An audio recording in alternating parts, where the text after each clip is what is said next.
Não quero mudar. Como eu faço pra compreender e organizar a confusão que é a minha vida e principalmente minha própria mente? Caralho, perdi minha buceta! Tanta coisa tem acontecido na minha vida e na vida de outros. Afinal, eu não sou o único ser humano que existe nesse mundo. E muito menos o protagonista dele. Coisas boas, coisas ruins e dentre elas uma criança inocente no meio de tanta fumaça e adultos imaturos. Uma criança inocente que acreditava saber de tudo. Não, mãe. Eu não preciso mais desses seus conselhos. Eu sei me virar muito bem sozinho. Por favor, mãe, me ajuda. Eu disse que queria 6 ovos e a mulher perguntou meia dúzia. O que raios é meia dúzia? Com certeza você já foi ou já conheceu o tipo de pessoa que achava que sabia de tudo, mas que no fim quebrou a cara e percebeu que não sabia de nada. Muitos dizem pra eu crescer e eu tento crescer, mas no final eu me encontro no mesmo lugar fingindo que eu sou capaz de mudar.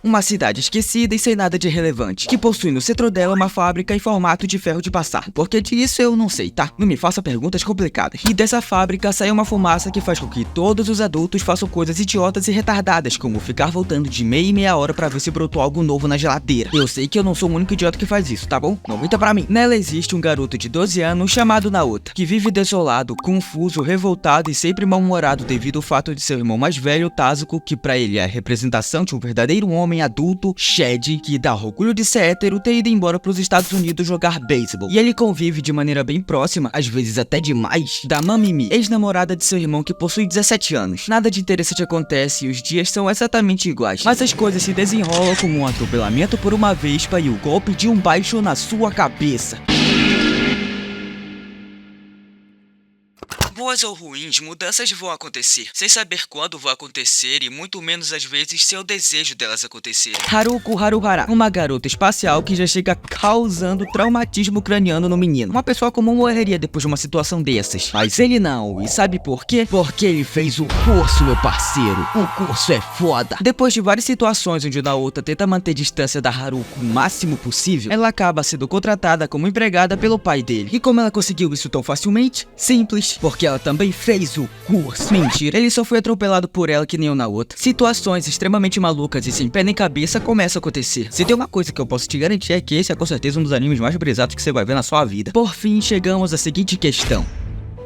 O mundo anda por mudanças, pessoas andam em constante mudança, mas o que acontece quando alguém que chega nessa fase de crescimento não consegue lidar com esse amadurecimento? E não, eu não tô falando de fruta. A gente vai vendo Naota não sabendo lidar com coisas envolvendo adultos e principalmente puberdade. Rejeitar algo novo, mas no fim aceitar é como Naota aceitando beber uma bebida amarga. Quando criança, achamos que pequenas atitudes como essa nos fazem mais sérios e adultos, mas conforme o tempo vai passando, você vai percebendo que as coisas não são do exato jeito que você achava ser. E no fim você vai querer chorar, assim como um garoto que tentou ser extrovertido mesmo sendo tímido como a garota e como resultado ele foi humilhado e se debulhou em lágrimas na frente de toda a escola.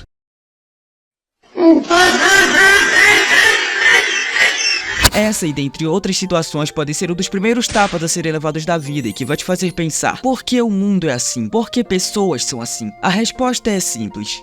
Porque sim, pessoas ruins sempre vão existir. A dor é algo inevitável e necessário para a formação de um ser humano. Mas dentre tanta bagunça e tanta pergunta, o que o Naota tá procurando? A Mamimi. Depois dele ter se recusado a sair com ela, ele ficou preocupado e foi atrás dela quando o pai dele disse que ela trocou umas fotos por pães velhos, já que ela é pobre. Ele acha a Mamimi e os dois começam a se reconciliar e até demais. Meu Deus do céu, alguém segura essa menina. Mas do nada algo bizarro acontece. Um robô sai da cabeça dele devido ao golpe do baixo que ele levou na cabeça. E ele se chama Kant, que tem em si o poder do pirata espacial mais poderoso do universo, Atomsky. Que a Haruko, uma policial de uma organização espacial, é forçada a manter ele sob controle. As coisas começam a perder o rumo, mas a Haruko chega na sua vez e dá um jeito na situação. As coisas voltam ao normal e o chifre que o Naota tinha na cabeça sumiu. E o Kant agora ajuda a família dele com alguns afazeres de casa e etc. É uma história bem brisada, mas vamos dar continuidade. Onde a verdade acaba e a mentira começa. Muitas vezes a gente evita e cria medo do desconhecido justamente por ele ser desconhecido. Mas a gente não pode fugir dele pra sempre, principalmente nesse mundo caótico em que a gente vive. A Mamimi, quando vê o Kant, considera ele um deus. Kant, que por sinal acaba sendo a representação do próprio irmão do Naota, já que quando ele se encontra em perigo, ele chama pelo Kant, se fude com ele e acaba tendo mais facilidade pra resolver várias situações. Ele representa os desejos do Naota e o que ele almeja ser. Só que o Naota ainda não tá pronto para ser um adulto. Já a Mamimi ama o Kant, pois ele é a representação do Tazo. Por isso ela diz que ele é um deus. E com isso tudo em mão, chegamos a uma conclusão. Vou ter que mandar mensagem pra minha ex. Em um incêndio na escola primária há 6 anos, foi o dia em que Tazo e Mamimi se conheceram, onde tudo começou. Entre verdades e mentiras, a relação desses dois é bem complexa. Um não sabe o que é ser adulto e a outra usa ele como uma forma de suprir o vazio de não ter mais o seu antigo amor. Lutas entre robôs acontecem, os conflitos se resolvem, o som da sirene se aproxima. O que ele pode fazer pela Mamimi diante esse cenário improvável? Ele resolve ficar do lado dela. Certas decisões são tomadas não por um motivo lógico, mas pela emoção do momento. Ou é porque ele tá a fim de ganhar umas migalhas de bolsa. Orelhas de Gato, uma peça de teatro. Bagunça vai, bagunça vem e uma nova coisa tá saindo da cabeça do Naota. A cada dia que passa, acontecem experiências novas e descobertas interessantes. Só que em algumas situações, quanto mais você sabe, menos você quer saber. E bom, a colega do Naota, Erin Inamori, vai fazer uma peça de teatro ao lado dele, onde ela é a protagonista. Mas ele se recusa a participar, dizendo que qualquer um pode fazer a parte dele. Porém, agora ele tá com orelhas de gato. E o personagem dele é um gato. Ou seja, isso com certeza tem a possibilidade de afetar o Gren. Depois de uma bela de uma cabeçada, ela vai dormir na casa do Naota. Lá ela revela que manipulou os votos para que ela fosse a protagonista e ele o gato. E diz que como ela é presidente da sala, ninguém ia desconfiar de uma coisa dessas. Mas no outro dia, os dois acabam se desentendendo, com ela querendo que ele participasse da peça. O Naota diz que isso é coisa de criança e ela diz que ele é uma criança. Depois de ele revelar que ela trapaceou na frente da sala, as orelhas de gato acabam sendo mudadas do Naota pra Eri. Um novo robô surge, só que da cabeça dela. Um monte de cenas pra lá de esquisitas acontecem, mas tudo é resolvido com a ajuda da Haruko e do Naota fundido ao Kant. E no final, o Naota acabou fazendo a peça ao lado da Eri. As aventuras continuam, com várias coisas envolvendo duplo sentido, algo que é bem recorrente nesse anime. FLCL ou Fully Cooley foi animado pelo estúdio Gainax, mesmo estúdio que animou Tekken Toppa Gurren Lagann e Evangelion. A animação dessa bodega é bem maluca, já que ela mistura vários estilos de animação. Pra você ter noção, eles mudam até pro estilo de South Park e em 2 momentos pra estilo de página de mangá. Apesar de confuso e maluco, é isso que torna a Fully Cooley tão único. Ele simplesmente abraça o que é caótico e pouco se importa com o resto. É como se você pegasse o conceito interessante de se trabalhar, colocasse todas as suas ideias malucas nele sem nem pensar nas consequências e saísse uma coisa genial. Apesar das loucuras, as coisas no fim possuem um significado. A Haruko, por exemplo, ela acaba sendo expressando os desejos e vontades de um garoto de 12 anos. Liberdade, poder, sensual e etc. Ela é o mudar das estações, a puberdade atingindo a cabeça de um moleque completamente sem aviso e sem misericórdia. Nessa fase da vida, é bem comum você levar uma porrada do mundo. É nessa fase que você percebe que passou sua vida toda acreditando em um monte de mentiras. Pelo menos comigo foi e tá sendo assim. Eu achava que já sabia o que era necessário pra prosseguir com a vida, mas nada saiu do jeito que eu quis. E muito dos sonhos que eu tinha eu acabei deixando de lado por perceber que não era isso que eu queria. Tudo o que eu quero são respostas pras minhas perguntas. Tudo o que eu quero é paz pros conflitos dentro da minha cabeça.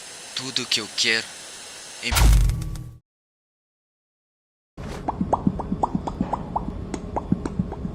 Depois de se achar demais como se fosse um adulto, o Naota acaba fugindo com a Haruko, mas depois se encontra em um impasse com um comandante do escritório Mabase, que tem um passado que se espelha com o do Naota, já que aparentemente ele e a Haruko são antigos conhecidos. Ele diz pra não acreditar nela e não se juntar a ela, e fala que se ele fosse um adulto, ele entenderia, pois ela tá decidida a provocar um ataque interrompendo as comunicações, mas ele nega isso e decide ficar ao lado dela pra encarar a ameaça que tá por vir. Porém, ela de fato só tava usando ele, já que ela joga o Naota em direção ao perigo. Só que em meio a tudo isso, ele adquiriu os poderes do Rei Pirata. Não, eu não tô falando de One Piece. Eles acabam se enfrentando, já que o Naota tava indo contra o que a Haruko queria, mas no fim de tudo ele não acaba com ela. Ele só diz que ama ela e dá um beijo nela.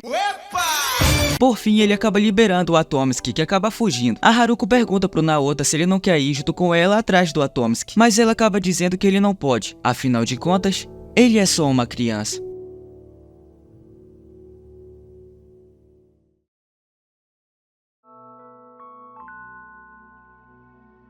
Crescer é com certeza uma das fases mais complicadas da vida. Você fica confuso, indeciso e sem saber o que fazer com sua ridícula existência. Mas eu acredito que crescer é aprender a se cuidar e a se importar com o que se importa com você. Tem muita coisa que não faz sentido. Mas até no que não faz sentido, o ser humano tenta arranjar uma explicação. Talvez isso só seja aquela criança tola dentro de mim falando essas coisas. Uma criança inocente que não sabe de nada. Porém, sabe sonhar. Sonhar até demais.